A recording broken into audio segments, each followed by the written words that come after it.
이제 230쪽이네요. 걷는 일에는 5가지 미덕이 있다. 5가지란 무엇인가? 첫째는 능히 달릴 수 있는 힘이 생기는 것이고, 둘째는 몸에 활력이 생김이며, 셋째는 졸음을 쫓아 깨어있을 수 있으며, 넷째는 음식의 소화가 잘 되어 몸의 조화를 이루며, 다섯째는 선정의 마음을 얻기 쉬움이다. 불교에도 이제 경행이라는 그 명상 수행이 있죠.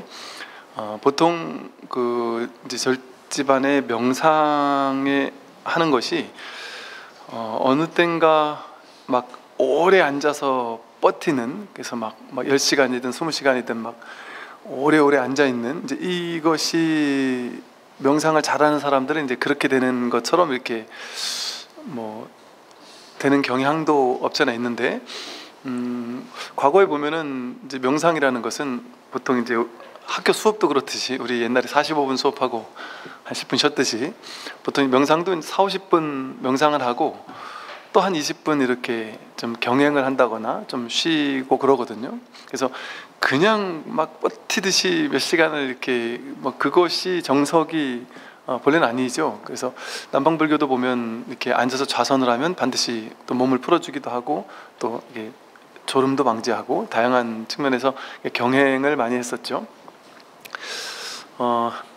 이 걷는 것 자체가 이제 상당히 몸에도 좋고, 우리 여기 경전에서도 말하듯이 달릴 수 있는 힘이 생긴다. 더 이제 사람이 걷지 않고 운동을 하지 않게 되면 금방 몸이, 이제 우리 나이가 되면 이제 조금씩 점점 몸이 안 좋아지잖아요. 운동을 안 하면 안 할수록.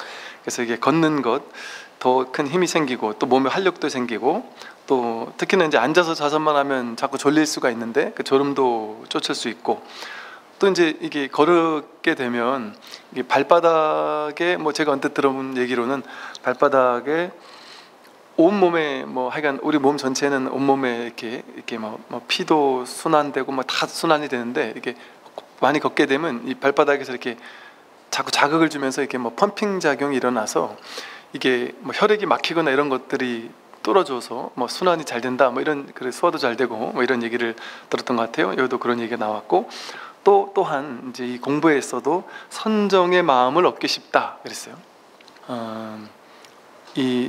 오래 걷게 되면 이제 이제 동일한 동작을 반복하면서 그냥 계속해서 이렇게 걷게 되다 보니까, 저도 이게 걷는 공부, 걷는 수행을 좀 많이 권장을 하는 이유가, 이제 법문 듣기도 좋죠. 걸을 때 이제 귀에 이어폰이나 골전도 이어폰 같은 거나 귀가 아픈 사람들은 꼭 그냥 산행을 하면 한 2시간, 3시간, 4시간, 5시간 이렇게 산에 올라가면, 보통 이제 명상도 명상 한번 해야지 하고 딱 앉았다가 자유의지로 앉게 되면 한 10분, 20분, 30분 앉았다가는 아니 설거지도 해야 되는데 청소도 해야 되는데 저녁도 준비해야 되는데 하고 금방금방 그만두기 쉽잖아요. 근데 이제 산책을 하거나 산에 여하튼 산을 좀 오르거나 이렇게 걷게 되면 한 몇 시간 정도 이렇게 아예 이렇게 길을 걷게 되다 보니까 딴 생각을 안 하게 되죠.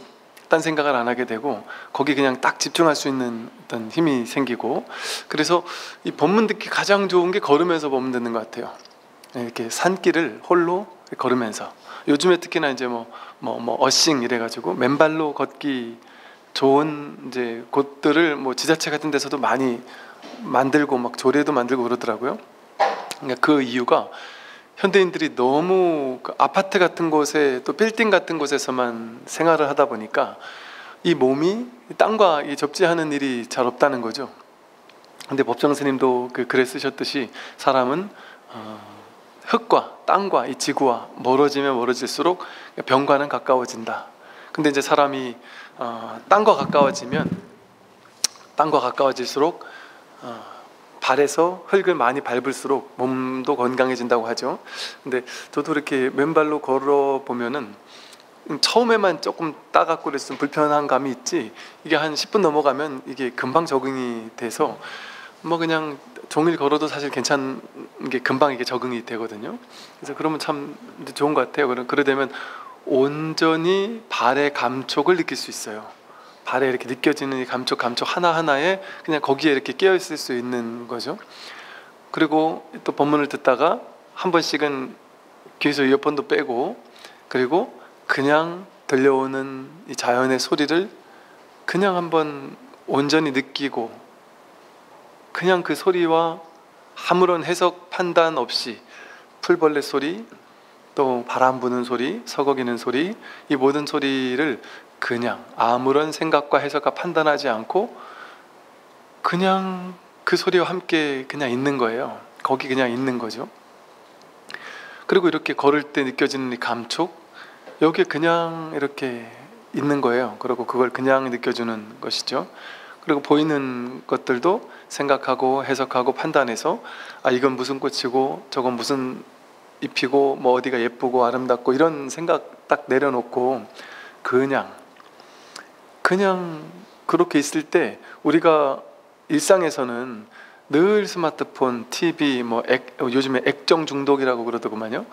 항상 뭔가를 이렇게 막 봐야 되다 보니까 그냥 자기 자신과 그냥 있는 시간, 이게 가장 귀한 시간인데, 왜 그러냐면 우리는 일상에서는 항상 무언가를 하고 있잖아요. TV를 보고 있고 스마트폰을 검색하고 있고 뭔가를 계속 하고 있는 상태에 있다 보니까 쉬지를 못하는 거죠.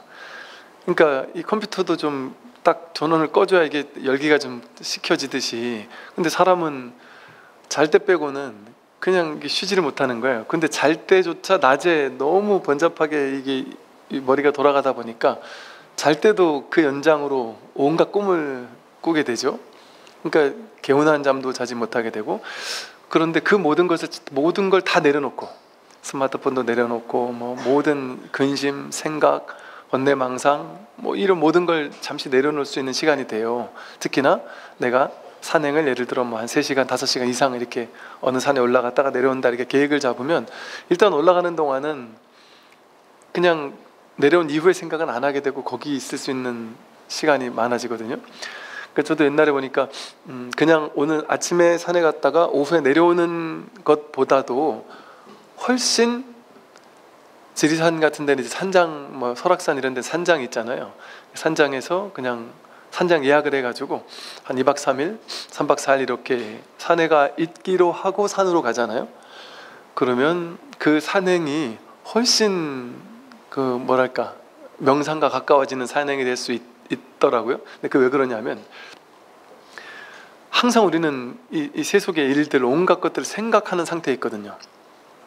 근데 아침에 산에 가더라도 잠시 그 기간만이라도 좀 생각을 내려놓을 수 있지만, 이게 한 2, 3일 산에 가겠다라고 생각하면 아예 내가 이제 올라가는 순간 앞으로 한 2, 3일 동안은 다 잊고 그냥 이 산에만 있겠다 하는 마음으로 보통 가잖아요.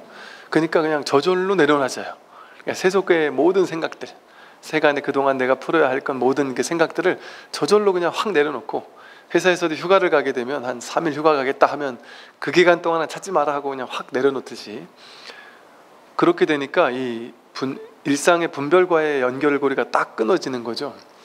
그러니까 더 쉽게 그 자연과 하나 되는 시간, 온전히 그 자연과 이렇게 하나 돼서 그걸 느끼고 누리고 만끽하고 그 자리에 그냥 온전히 있을 수 있는 시간, 그 시간이 되더라는 거죠. 그런데 그 시간이 중요한 이유가 뭐냐 하면 자연 속에 그냥 있을 때, 생각을 익히지 않고 그냥 있을 때, 그냥 걸을 때 그 감촉, 그냥 있을 때 들리는 그 소리들, 보는 그 봄, 그것이 진짜 자기거든요. 그게 진짜 자기의 본래 면목이거든요. 그것이 나와 둘이 아니게 그냥 나의 진실을 드러내고 있단 말이에요. 온전히 자기 진실이 드러나는 순간이란 말이죠. 그런데 일상에서는 우리가 항상 생각을 쓰고 있는 상태잖아요. 분별을 쓰고 있는 상태니까 그 분별을 내려놓고 그냥 텅 비어 있는 시간, 그냥 있을 수 있는 시간.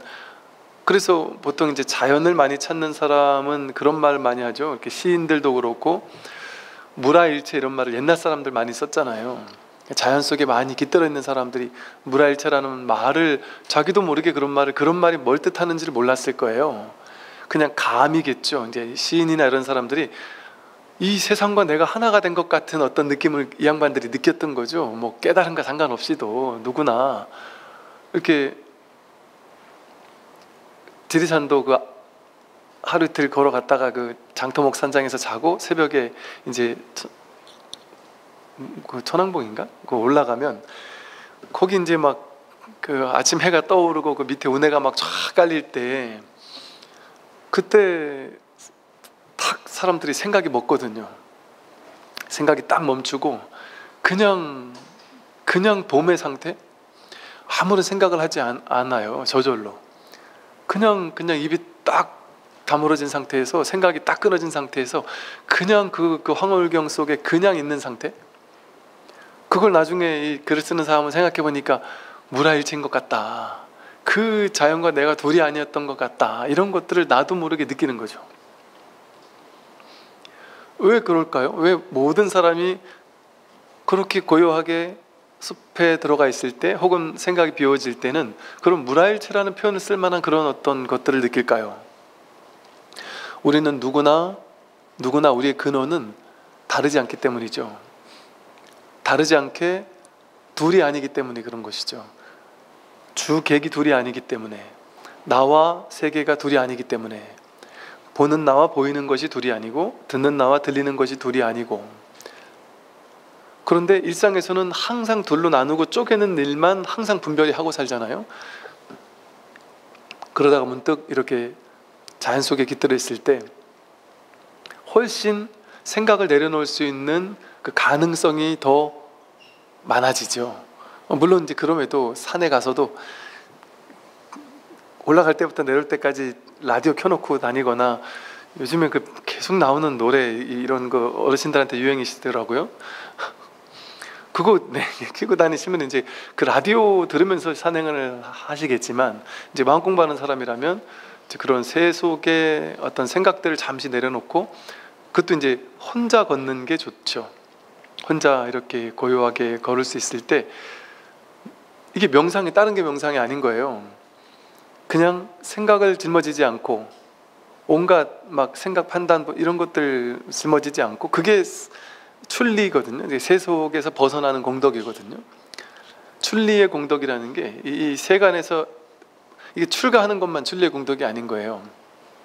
분별심으로부터 잠시 벗어나는 시간, 그게 출리의 공덕이라 그러거든요. 부처님이 시론, 계론, 생천론이라고 해서 처음에 이렇게 초보 단계의 법문을 하시다가 그 다음에 제욕의 과환이라 해서 모든 욕망을 가지고 있고 욕망과 집착은 환란을 불러온다, 이런 법문을 하시고 그 다음에 말씀하신 게 출리의 공덕을 말씀하셨단 말이에요.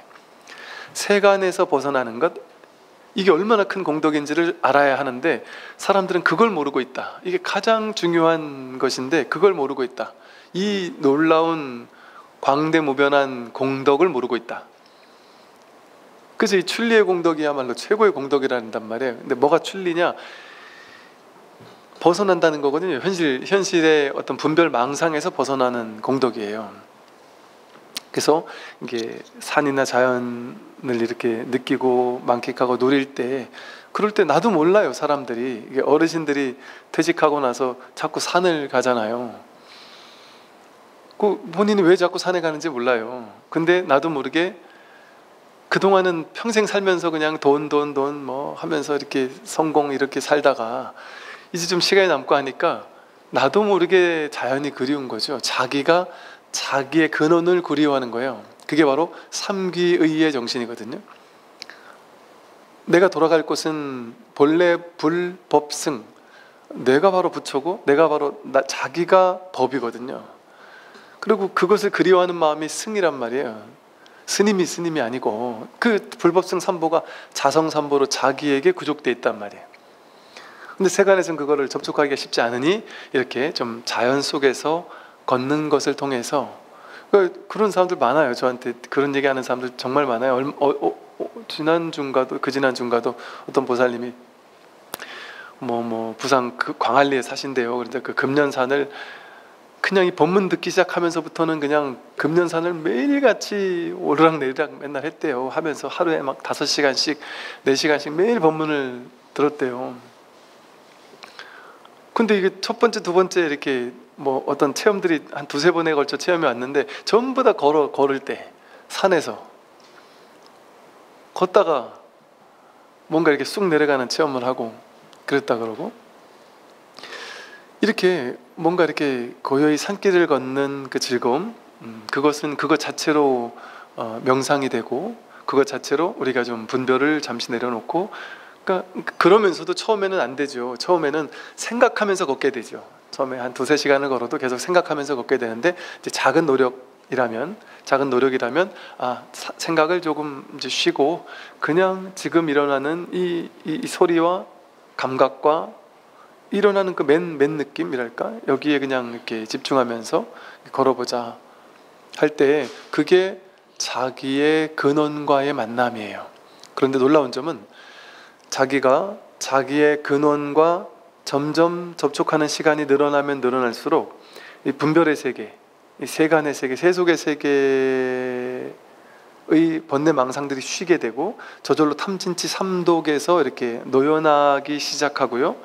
또 신기하게도 그 부수작용 같은 것으로서 현실 생활이 좀 편안해지기 시작해요. 왜냐면 내가 과도하게 착하는 게 없어지니까. 그러니까 쉽게 말하면 현실도 풀리기 시작한단 말이죠. 이거는 부수작용 같이 현실도 편안해져요. 이렇게 이 마음 공부를 하면 현실이 좀 이제 고요해지고 편안해져요. 막 과도한 집착이 없어지고 돼도 좋고 안 돼도 좋은 상태로 저절로 이렇게 바뀌어져요, 공부를 하면. 그리고 화도 좀 덜 내게 돼요. 그러니까 왜 화를 내냐면 내 뜻대로 안 되니까 화가 나는 거거든요. 근데 내 뜻이라는 게 사라지니까, 내 뜻이라는 고정된 집착이 별로 없어지니까 뭐 돼도 좋고 안 돼도 좋고, 막 과도하게 미워하는 사람도 없어져요. 정치를 보면서 분노하던 사람이 별로 분노도 안 한단 말이에요. 이럴 수도 있고 저럴 수도 있겠지 하고. 그러니까 세상에 뭐랄까 망고 막 어마어마하게 스트레스 받고 살던 사람이 별로 스트레스 받을 일이 없는 거예요. 왜? 모든 스트레스는 자기 분별 망상에서 나오거든요. 이게 밖에서 나오는 게 아니에요. 그러니까 정치만 보면 막 스트레스 받는 사람 있잖아요. 그게 저 정치인들 저놈들이 잘못해서 내가 스트레스 받죠? 거짓말입니다. 자기가 자기 마음에서 나오는 스트레스예요. 남들은 그 뉴스를 봐도 스트레스 안 받는 사람도 있잖아요. 그러면 또 뭐라 그랬냐면 그 사람들은 애국자가 아니라 그렇죠. 전 애국심이 있어서, 우리나라 정치가 발전하기를 바라는 애국심이 있어서 저는 이렇게 화가 나는 겁니다, 이렇게 얘기를 하는데, 애국심으로 가장한 자기 분별 망상이에요. 다 자기 안에서 일어나오는 생각들이에요. 이게 다 자기 일이거든요. 마음법 유식이라고 해서, 마음법은 이 세상에 문제가 없어. 마음법, 이 세상이라고 하는 게 전부 다 자기 마음이라니까요. 자기 마음 없이 세상이 있습니까? 내가 마음에서 여서 일으키기 전에 정치가 있고 뭐 경제가 있고 뭐 문화가 있고 역사가 있고 전쟁이 있고 뭐 그 모든 것이 있을 수가 있어요? 자기에게서 나오거든요. 근데 이것을 밖에서 나온다고 생각하는 것 자체가, 일단 밖에서 나오는 거는 내가 못 바꾸잖아요. 힘없는 사람으로 전락해버리는 거예요. 이 모든 것이 자기 문제구나를 알게 되면 놀라운 힘이 나에게 주어지죠. 세상을 바꿀 수 있는 힘이 나에게 있었구나. 나는 세상에 종속된 존재가 아니구나.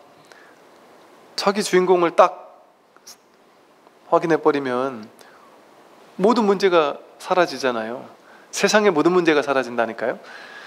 우리가 세상의 수많은 일들을 없애기 위해서 막 이것도 바꿔야 되고 저것도 바꿔야 되고 할 게 많은데, 그거 얼마나 할 수 있을까요? 우리가 죽도록 노력해봐야. 그것도 해야죠. 하긴 해야 되는데, 그거 해야 이거 다 바꾸기가 쉽지가 않아요. 죽을 때까지 해도 하나 바꾸는 것도 쉽지가 않아요. 어떤 정치인이 너무 나쁜 사람이었다.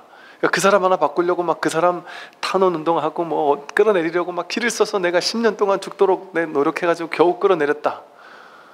난 성공했다 하겠지만 그 10년 동안 막 그렇게 했는데, 그 사람은 한 10년 하면 정치 많이 했잖아요. 그쯤 되면 이제 내려올 때쯤 돼서 내려온 걸 수도 있단 말이에요.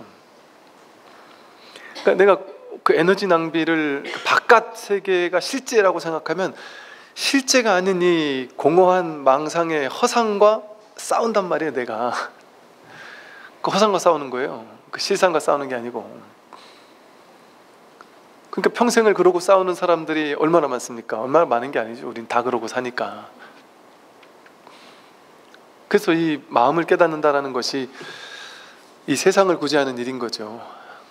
그래서 그 좋은 방편으로 이렇게 걷기, 저절로 오래오래 걷다 보면 처음에나 생각이 많이 일어나지 한참 계속 오래오래 걷다 보면 저절로 생각이 멎어요. 그래서 모르겠는데 제가 이제 히말라야 갔을 때 그 느낌이 그랬던 것 같아요. 이렇게 그냥 오래오래 계속 걷다 보니까 2주, 3주 뭐 계속 걷다 보니까 뭐 할 게 없어요. 뭐 아무 할 게 없잖아요. 그냥 산 보는 것밖에 없어요. 아무것도 하는 게 없어요. 그러니까 배고프면 아무데나 들어가서 뭐 시켜 먹으면 되는 거고, 졸리면 또 자면 되는 거고, 그러니까 아무 할 일이 없이 그냥 걷잖아요. 그럴 때가 참 말로 표현할 수 없을 정도로 너무나 좋았어요. 근데 그럴 준비가 안 돼 있는 사람이 그냥 가면 내 태어나서 이렇게까지 심심한 여행은 처음이었다, 내가 왜 여기 온 줄 모르겠다, 이제 그런 사람도 있겠죠. 왜? 너무 심심하니까. 뭘 하고 싶은 사람한테는 히말라야처럼 심심한 게 없죠. 아무것도 할 게 없으니까. 자기와 만나는 일이고, 이 고요함과 만나는 일이고, 그냥 그 심심함 그 속으로 들어가야 될 준비가 돼 있는 사람만이 그 즐거움을 느끼겠죠. 그 다음에 보면요,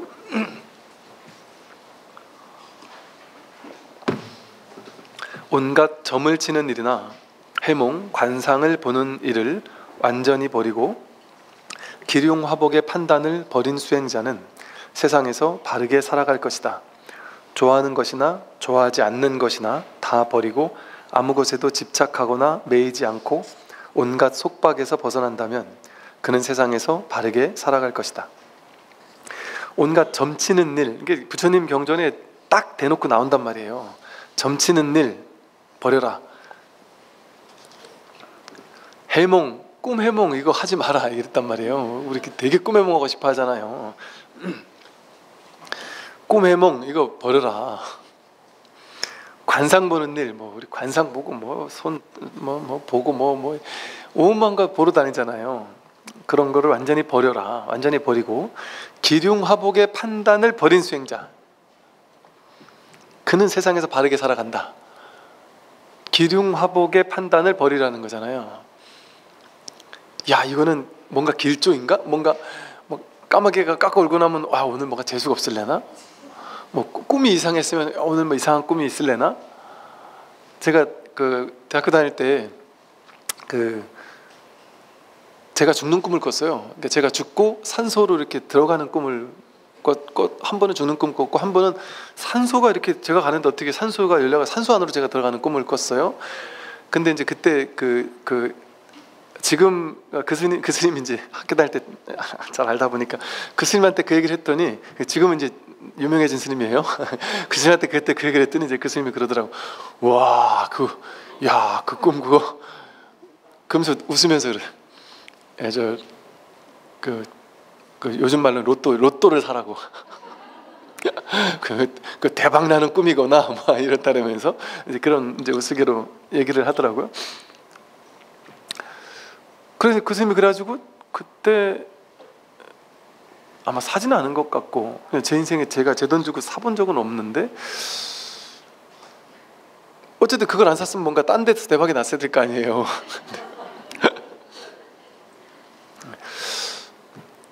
근데 이제 어떤 그런 꿈이, 뭔가 강렬한 꿈들이 있고, 그게 조금씩 뭐랄까 이렇게 사람들마다 좀 맞을 수도 있어요. 당연히 맞을 수 있죠. 그리고 뭔가 어떤 강렬한 삶의 변화가 시작될 때 어떤 뭔가 메시지처럼 어떤 꿈들이 이렇게 꾸어질 수도 있죠. 당연히 그런 일이 있을 수 있어요.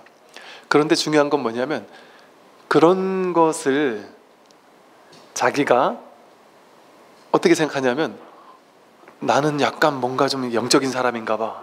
난 이 꿈이 잘 맞아. 내가 열심히, 역시 내가 수행을 많이 하니까, 공부를 많이 하니까, 마음 공부를 많이 하니까 뭔가 꿈으로 나한테 착착 메시지가 탁탁 떠. 이렇게 생각하면서 그것이 수행의 결과라고 생각하는 거, 그게 결코 공부인으로서 하지 말아야 될 거예요. 수행을 많이 하면 내가 예민해지고 어떤 이렇게 민감해져서 어떤 거를 좀 빨리 알아차린다. 남들을 딱 보더라도 그 사람이 나쁜 사람이 좋은 사람인지가 이렇게 탁 와닿는다.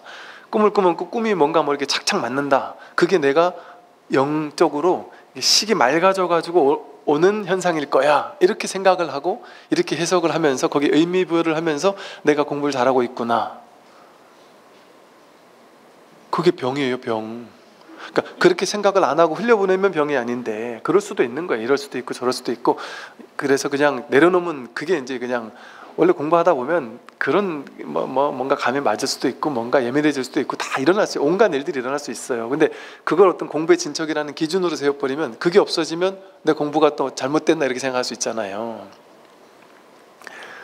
그러니까 그런 걸 내려놔버리면 그게 뭐 그냥 그럴 뿐인데 그거를 자기가 그러면서 의외로 많더라니까요. 신기하게 자신이 뭔가 잘 맞는다고 자기가 식이 맑아서 그렇대요. 그걸 공부의 진척 그 유무로 이렇게 본단 말이죠. 근데 그거는 그렇게 하는 사람에게는 좀 강하게 말한단 말이에요. 그거는 공부의 진척을 알려주는 게 아니라 공부가 완전 미끄러지고 있다라는 걸 표현하는 거다. 이렇게 얘기를 하면 충격을 받아요. 근데 일부러 약간 그런 얘기를 한단 말이에요. 거기 빨리 벗어나라고. 그게 뭔 상관이 있길래 그 꿈꾸고 그거 좀 맞는 게 뭔 의미가 있다고. 다 망상 속에서 일어나는 분별 속에서 일어나는 거잖아요. 그러니까 내려놓는 게 가장 좋단 말이에요. 현실에서 뭔가 뭘 자꾸 뭐가 맞고 뭐 이래 하더라도 그냥 속으로 혼자 그냥 쓱 한번 생각 뭔가 그런 이런 많은 거지. 저도 옛날에 이제 막 한때는 뭐 뭔가가 이렇게 있을 때마다 이렇게 어떤 강렬한 꿈도 꾸고 그랬었는데 희한하게 뭐 또 좀 잘 맞는 것 같기도 하고 막 이랬었어요. 근데 우리 그런 거 똑같은 거예요.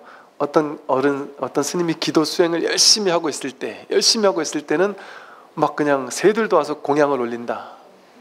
새들이 와가지고 막 먹을 거 갖다 놓고 가더라는 거죠. 왜 수행 열심히 하는 걸 왜 새들이나 중생들이 갔다가 스님들이 옛날에 그랬다래요. 어떤 스님이 지리산에서 공부를 하는데 한 번 산에 앉아가지고 좋은 곳에 앉아가지고 이렇게 숲에 앉아서 이렇게 참선에 들면 어떨 땐 막 진짜 몇 시간 가는 줄도 모르고 앉아 있는데요. 그러면 그 마을 사람들이 이래 보고는 야 저분은 진짜 저렇게 오래 앉아 있는 거 보니까 지금 부처님인갑다 하고 앞에다 먹을 것도 갖다 놓고 그 새들도 갖다 놓더라는 거죠. 왜 사람이나 새들이나 모두 다 모양의 세계에 사는 존재들이잖아요. 모양에 사는 세계를 사는 존재들은 모양을 중요시해요. 오래 앉아있고 수행 잘하는 것 같고 계율 잘 지키고 겉모양이 훌륭하면 그게 훌륭한 거예요.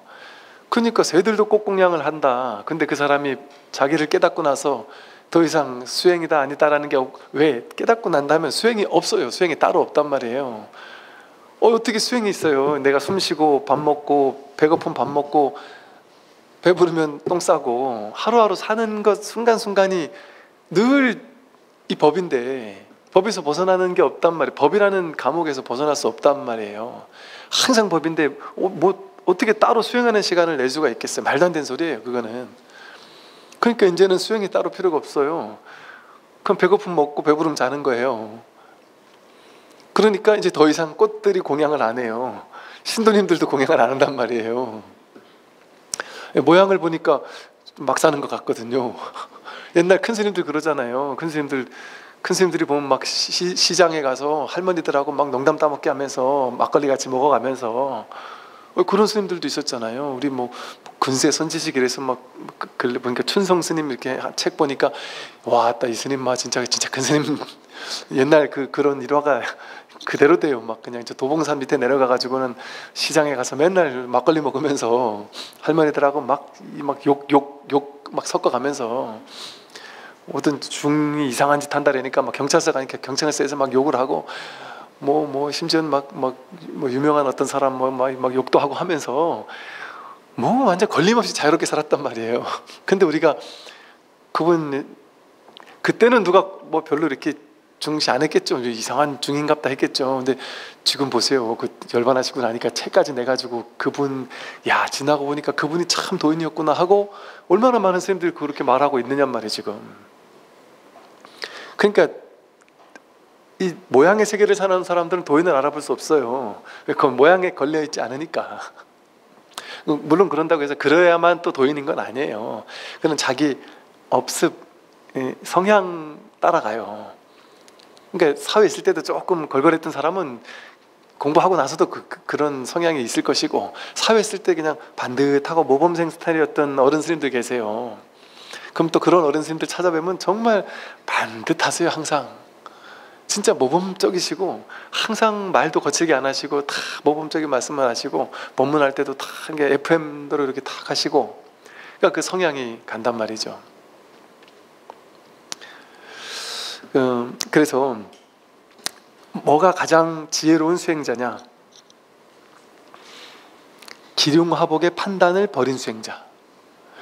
여러분의 인생이 이거 여러분 이제 그냥 듣지 마시고 되게 중요한 지점이거든요. 뭐냐면 우리는 평생 어떻게 살아요? 사사건건 하나하나 뭔 사건이 있으면 이게 뭔가 안 좋은 일인가? 이게 뭔가 좋은 일인가? 인생이 풀릴 날에나? 뭔가 안 풀릴 날에나? 사사건건 이게 좋은 일인지 나쁜 일인지 기륭을 점치려고 해요. 이게 좋은 건가 나쁜 건가? 내 인생 언제쯤 풀리나? 뭐 나이가 몇 살 되면 풀리기 시작하나? 뭐 이런 거 뭐 점조 치고 싶고, 복을 언제쯤 받겠나? 언제쯤 화가 내 인생에 일어나겠나? 이런 기륭화복 같은 거, 이런 게 되게 중요해요. 뭐 이 말이 무슨 말이냐면요, 삶이 중요한 게 아니고 삶에 대한 해석 판단이 중요해요. 기륭화복이라는 건 내 해석이잖아요. 그것이 길한 일인지 흉한 일인지 알 수 있을까요? 난 이거 길조야 이랬는데 나중에 그게 흉조가 될 수도 있어요. 흉조인 줄 알았는데 이게 길조일 수도 있어요. 내 인생에 화가 온 줄 알았는데 이게 복일 수도 있단 말이에요. 복인 줄 알고 덥석 물었는데 그게 화일 수도 있단 말이에요. 즉 우리는 자기 인생이 기륭화복을 알 수 없어요. 연기법이라는 것은 그 겉에 드러난 현상, 그 이면에 더 깊은 온 우주 전체와 연결되어 있는 무궁무진한 중중무진의 연결성을 지니고 그 겉에 드러난 모양을 드러내는 거거든요. 그러니까 마치 이렇게 빙하, 뭐 바다에 떠 있는 빙하 같은 게 하나 요만큼 떠 있을 때 겉으로 봤을 땐 배가 멀리서 보면 요만한 빙하가 있는데 그 밑에를 보면 막 거대한 빙하가 있다 그러잖아요. 그와 같이 겉에 드러난 현상 있잖아요. 드러난 일들, 사건 사고, 내 인생에 좋은 일이 벌어지고 나쁜 일이 벌어지고 이런 온갖 일들, 그거는 그 밑에 더 큰 복잡다단한 무궁무진한 연기적인 관계가 얽혀 있어서 그것이 뭘 증명해 주는 건지를 알 수 없습니다. 알려고 하는 것은 어리석음이에요. 우리는 역사를 배우잖아요. 역사를 배워서 과거를 현재에 비추어서 해석하면 지금 일어난 이 현상이 무엇인지를 알 수 있다, 이렇게 해서 역사를 배워서 그 어떤 교훈을 얻고자 하잖아요. 좋은 일이죠. 현상 세계에선 좋은 일이에요. 근데 그게 요즘 시대에는 안 맞죠. 옛날에는 이런 것 때문에 이런 교훈으로서 이렇게 하면 안 돼, 이랬단 말이에요. 그게 맞았단 말이에요. 근데 지금은 5년, 10년이 다르게 확확 바뀌는 시대죠. 어떻게 이렇게까지 달라질 수 있나 싶을 정도로 확확 달라지는 시대예요. 그게 안 맞을 수도 있단 말이에요. 물론 이제 그거 자체를 하지 말라는 게 아니라 현실의 세계에서는 그런 뭐 것도 하고 하겠지만, 이 법에서는 알 수 없습니다. 그게 진실이에요. 그러니까 제일 지혜로운 사람은 알 수 없다라는 것이 명확해진 사람이 가장 지혜로운 사람이라니까요. 우리 거꾸로 알고 있잖아요. 많이 아는 사람이 제일 똑똑한 사람인 줄 알잖아요. 많이 아는 사람, 아는 거에 대한 고집이 내지는 아는 거에 대한 확신이 강한 사람, 제일 어리석은 사람이에요. 그 노자도 도덕경에 그렇게 써요. 많이 아는 사람을 가지고 뭐 정치를 시키거나 뭔가 높은 자리에 올려놓으면 진짜 최악의 일이 벌어진다.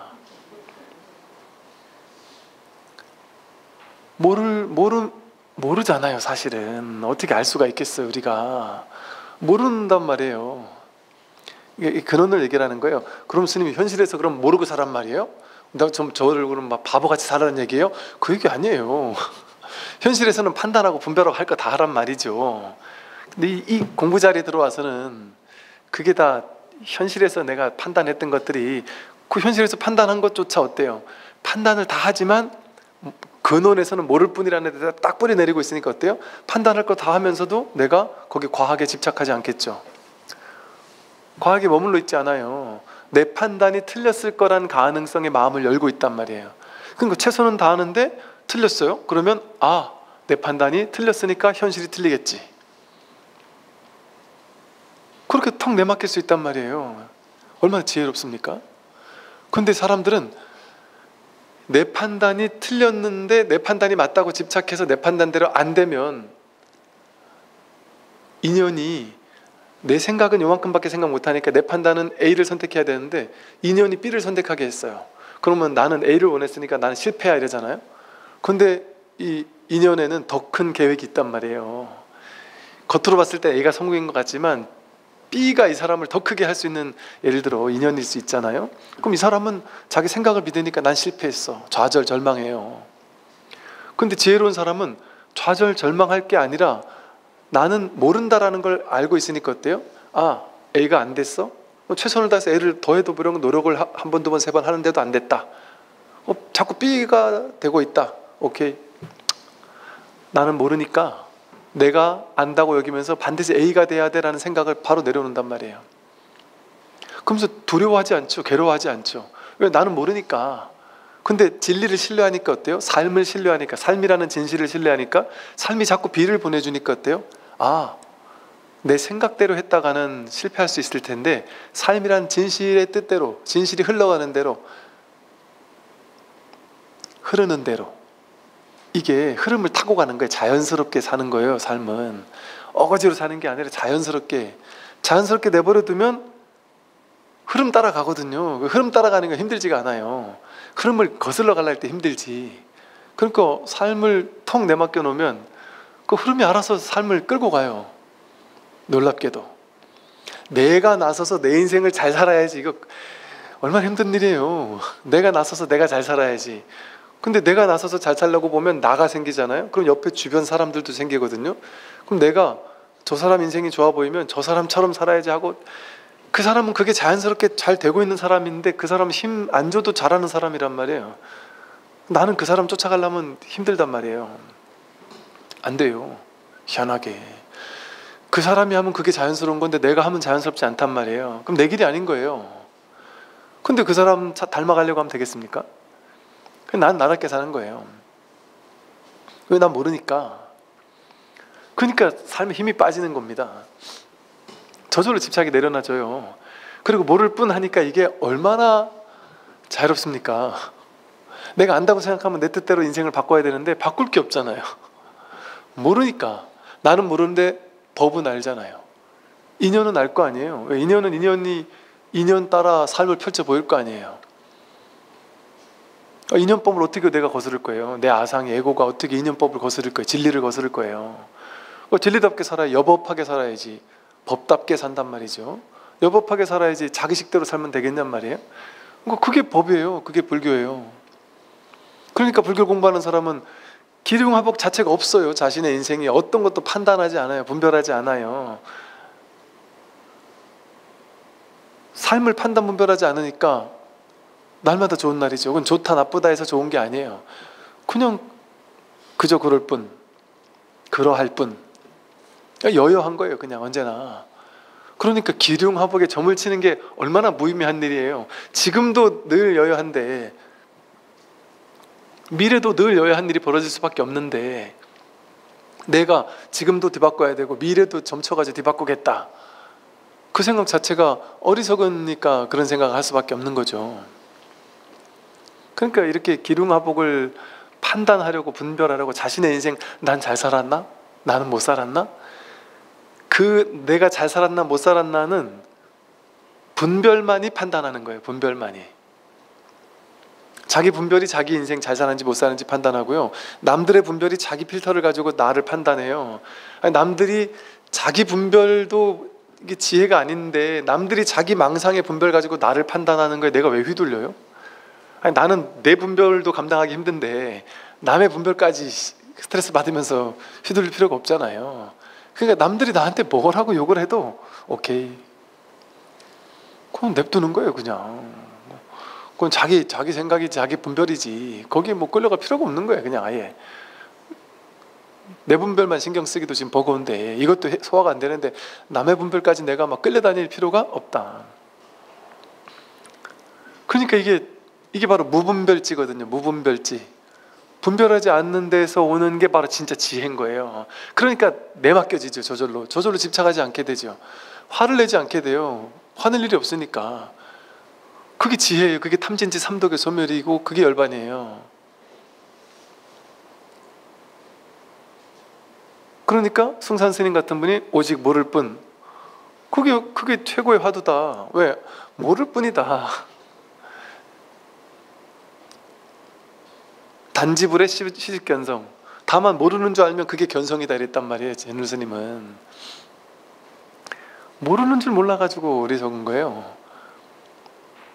그 세상 사람 모두가 이렇게 똑똑한 것만 찾아 나서고, 아는 것만 찾아 나서고, 분별만 찾아 나서는데, 정말 지혜로운 사람은 이 모른다라는 진짜 지혜, 무분별지, 여기에 딱 뿌리 내리고 있기 때문에, 말로 이렇게 좀 쉽게 표현을 한다면, 그런 사람은 겉으로 봤을 때, 그래서 옛날에 선사 스님들 어록에 이렇게 써 있어요. 지난 시간에도 나왔죠. 남들이 나를 보면 바보 멍청이라고 생각할지 모르지만 법을 아는 사람들은 안다. 이게 얼마나 지혜의 길인지를 안다. 남들은 바보 멍청이라고 할 수도 있단 말이에요. 분별에 끌려다니며 살지 않으니까, 그냥 턱 내맡기고 사니까, 큰 편케 사니까. 근데 그 지혜의 안목에서 봤을 때는 그게 가장 위대한 지혜고, 그렇게 살았을 때 내가 힘쓰지 않는데, 애쓰지 않는데, 막 기를 쓰지 않는데, 기를 쓰지 않으니까, 유의 조작하지 않으니까 아무것도 안 일어날까요? 부처님은 그 모든 유의 조작을 확 쉰 분이잖아요. 근데 여러분, 인류 역사 속에서, 저도 들은 얘기예요. 세계 역사, 인류 역사, 세계사 전공한 세계적 석학 교수들이 모여서 전 세계 최고의 인물들 등수를 한번 매겨보자. 여러 가지, 당대에 얼마큼 성공했느냐, 얼마나 인품이 훌륭했느냐, 모든 것들을 다 해가지고 등수를 매겼는데, 압도적으로 석가모니 부처님이 1등 했대잖아요. 2등이 아쇼카 왕이었대요. 그만큼 여러분, 종교 교주 중에 당대에 성공한 사람이 붓다밖에 없다는 얘기가 있거든요. 당대에. 보통 죽고 나서 이제 그분이 성인이었네 이러잖아요. 근데 부처님은 신기하지 않아요? 부처님은 당대에 16개 나라가 있었는데, 그 모든 나라를 걸으면서 다 교활했는데, 가는 곳마다 왕들이, 임금들이 부처님의 법문을 듣고 부처님께 절을 져주고, 가는 곳마다 장자들이, 요즘 말로 하면 회사 사장 회장님들이, 왜냐면 부처님 그 당시 이제 그 전법의 길을 여행을 갈 때 이렇게 그때 이제 상업 교류하고 이렇게 상업하는 사람들이 이렇게 그런 루트로 같이 다니잖아요. 그러니까 그 상업하는 사람들, 그러니까 경제인들하고도 많이 친했단 말이지 부처님이. 그리고 돈 많이 버는 사람들이 부처님 막 절도 지어주고 많이 했단 말이에요. 그러니까 한 나라에서만 성공한 게 아니라 수많은 나라에 곳곳에 서로 부처님을 모셔가려고 하고, 부처님 그냥 우리나라에 왔다가 가주기만 하세요.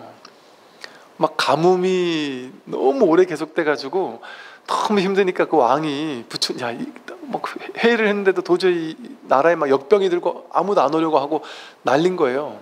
그러니까 부처님 그냥 우리 마을에, 우리 나라에 왔다가만 가시도록 어떻게 좀 막 보냈어요. 막 왕자들 사절단을 보내고 막. 그래서 근데 그럼 가는 길에 잠깐 들려갈게요 하고 이제 그 마을에 들려갔단 말이에요. 근데 운이 좋았겠죠 아마. 아니면 부처님의 법력일 수도 있고. 부처님이 딱 가자마자 갑자기 이제 역병이 딱 끝나고, 이제 막 그렇게 기다리던 막 비가 내리기 시작하고, 그 인연이 되려고 하니까, 부처님은 그 당대에 성공을 할 인연이 되려고 하니까 어때요? 당대 성공을 할 인연이 되려고 하니까 그런 것까지 받쳐준단 말이에요.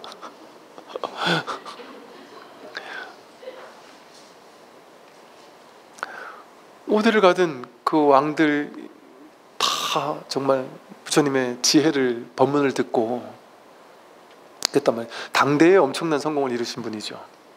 그럼 부처님이 애써서 그랬냔 말이에요. 전 세계에 당대에 성공했을 뿐 아니라 후손까지도 내려오면서 가장 큰 성공을 한 사람이 붓다라고 하는데, 그 붓다는 놀랍게도 가장 할 일 없이 쉬는 사람이었단 말이에요. 무사인이었단 말이에요. 할 일이 없는 사람이었단 말이에요. 그럼 부처님이 쉬는 사람인데도 그렇게, 그래서 선어록에 보면 그런 얘기 있죠. 분명히 쉬고 있는데 쉬는 가운데 무한한 움직임이 생기고, 무한한 움직임 가운데도 항상 쉬고 있다. 그런 것이거든요. 그러니까 내 맡기고 편케 산다고 해서 그냥 마음을 분별하지 않고 모를 뿐하고 산다고 해서 바보가 되는 것도 아니고 아무것도 안 하는 것도 아니에요. 왜? 그 현상 세계에서 뭘 해먹고 살고 뭐 돈이 생길 거냐 말 거냐, 성공할 거냐 말 거냐, 이 현상 세계의 법칙은요, 인연법을 따라요. 그러니까 자기가 자기랑 상관없어요. 자기 깨달은 건 상관없이 현상 세계 인연이 그걸 만들어내는 거예요. 그러니까 그거는 현상 세계에서 인연이 있는 사람은 그냥 그 인연 따라 자기가 움직이게 돼 있어요. 그냥 놀지 않아요. 저절로. 그 오히려 더 큰 순수한 열정으로 이 공부를 그렇게 탁 내려놓고 하는데 정말 게으르게 사는 사람이 없죠. 오히려 더 열정적으로 살죠. 그래서 이 기륭화복의 판단을 버린 수행자는 세상에서 바르게 살아간다. 좋아하는 것이나 좋아하지 않는 것이나 다 버리고, 이게 핵심이에요. 우린 좋아하는 거는 못 버리잖아요. 좋아하지 않는 것만 선택적으로 버리고 싶잖아요. 그 양변을 하나는 취하고 하나는 버리는 거, 그게 가장 어리석은 거라니까요. 취사간택, 취하고 버리려는 이 양변, 양극단을 몰록 놓아버리는 거예요. 놓아버린 채 현실은 그대로 취하기도 하고 버리기도 하는 거예요. 즉 여러분이 놓아버리지 못하면서 왜 자꾸 놓으라 그러세요 하면서 무슨 말 하냐면, 저는 제가 지금 지난 몇십 년 동안 얼마나 이렇게 성공하려고 얼마나 애썼는데, 제가 이렇게 큰 사업체를 읽었는데 이걸 다 놓아버리란 말입니까? 그래서 발끈하고 화를 내면서 이 회사를 다 버리란 말이에요. 그 회사 버리라는 게 아니에요. 놓아버리라는 게, 자기가 번 돈 그거 버리라는 게 아니에요. 그건 그대로 더 크게 읽어도 좋단 말이에요. 놓아버렸을 때 더 크게 읽을 수 있는, 더 크게 읽는데도 불구하고 힘은 훨씬 더 적게 되는 신비로운 일이 벌어질 수 있죠. 그 돈을 버리라는 게 아니에요. 그 사업체를 버리라는 게 아니에요. 그건 그거대로 열심히 하는 거예요. 근데 지금까지 이만큼 올라오는 동안은 막 기를 쓰고 노력했잖아요. 근데 막 기를 쓰고 반드시 성공해야 된다는 막 그 애쓰는 마음, 조작하는 마음, 어떤 일이 있어도 성공해야 된다고 막 집착하는 마음, 그 마음만 놔라는 거예요. 그 마음을 내려놓게 됐을 때 훨씬 수월해진단 말이죠. 애쓰지 않는데 일이 저절로 벌어져요. 그래서 어느 한 해에 몰라보게 막 승승장구를 하는 사람들이 있거든요. 이렇게 시절 인연이 탁 맞아 떨어지면, 그게 맞아 떨어지는 그때에는 어떻게 이런 일이 있을 수 있지? 약간 꿈 같은 일이 벌어져요. 남들한테 얘기하면 절대 안 믿을 거라고 할 만한 일들이 벌어져요. 이거는 진짜 로또 당첨되는 것보다 더 힘든 확률이겠는데 싶은 일들이 희한하게 착착 맞아떨어지는 거예요. 자기를 성공시켜주기 위해서 온 우주가 작정을 한 것 같이 나를 성공시킨다니까요. 나는 별로 애쓰는 게 없는데도 안 되려고 하면 반대 일이 벌어지죠. 나는 죽을 똥을 싸면서 온갖 돈을 갖다가 쳐 바르면서 하려고 해도 안 되는 일이 벌어질 수도 있어요. 안 되려고 하면. 자기의 일이 아닌 거예요. 나의 일이 아닌 거예요. 근데 그 나의 일이라고 생각하면 내가 해야 된다는 아상과 에고가 그 삶을 끌고 가잖아요. 그러니까 탁 내맡겨 있는 거예요. 진리에, 법에, 신께, 부처님께. 그걸 뭐라고 이름 붙여도 상관없어요. 그냥 내맡기고 살게 되면 그냥 턱 내려놓게 되니까, 거기에 좋은 것도 있고 싫은 것도 있고 하는 것도 다 있단 말이에요. 그런데도 근원에선 탁 내려놓게 되는 거예요. 그랬을 때 오히려 더 큰 어떤 성취도 있을 수 있고, 아무 것에도 집착하거나 매이지 않고 온갖 속박에서 벗어난다면 그는 세상에서 바르게 살아갈 것이다. 그 어떤 것에도 과도하게 집착하지 않으면, 과도하게 집착하지 않으니까 이제 일하는 게 재밌는 거예요. 왜? 반드시 성공해야 돼, 반드시 돈 벌어야 돼 이러면 불안해가지고 재미가 없어요. 항상 불안하죠. 또 왜 불안하겠어요? 내가 성공해야 된다는 집착이 크니까 어떤 기회가 왔을 때 무리해가지고 더 큰 걸 가지려고 막 과하게 할 거 아니에요? 그 욕심 때문에. 그걸 과하게 하니까 실패할까 봐 더 두렵잖아요. 근데 그냥 이걸 재미로 하면 막 과한 돈 안 벌어도 되는 거예요. 그냥 인연 따라 벌리면 벌고 말면 말고 하는 거예요. 그냥. 그러니까 과도한 뭔가를 크게 안 하겠죠. 굳이 내가 막 마음고생해 가면서 두려워해 가면서 그런 걸 안 하겠죠. 그러다 보니까 뭐 큰 두려움이 없죠. 그냥 재밌게 하는 거죠. 인생은 그냥 재밌게. 그리고 이건 날리 먹어도 괜찮을 만큼만 뭐 투자를 하겠죠. 투자를 해도 뭐 최악의 상황을 딱 가정하고 하는 거예요. 이건 될 수도 있고 안 될 수도 있어. 난 몰라. 과도하게 자기를 신뢰하지 않아요. 자기 생각을 믿지 않아요.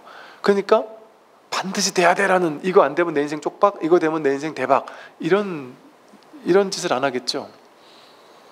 이거는 해서 안 되면 그만 없애는 걸로 하고, 막 이런 뭐랄까 이제 그냥 구체적으로 생각해 본다면 그렇다는 거고, 그런 식으로 과도한 스트레스 받는 일 자체를 굳이 만들 필요가 없죠. 그렇게 무리할 필요가 없죠. 왜? 노는 마당인 줄 아니까. 삶 자체가 심각한 게 없으니까. 유희산매라 하듯이. 그러니까 재밌는 거죠. 그냥 하나하나 돈 버는 것도 재밌죠. 놀이하는 것 같으니까. 왜냐하면 부루마블 게임 할 때도 가짜인지 알지만 내가 빌딩 사고 뭐 사면 재밌거든요.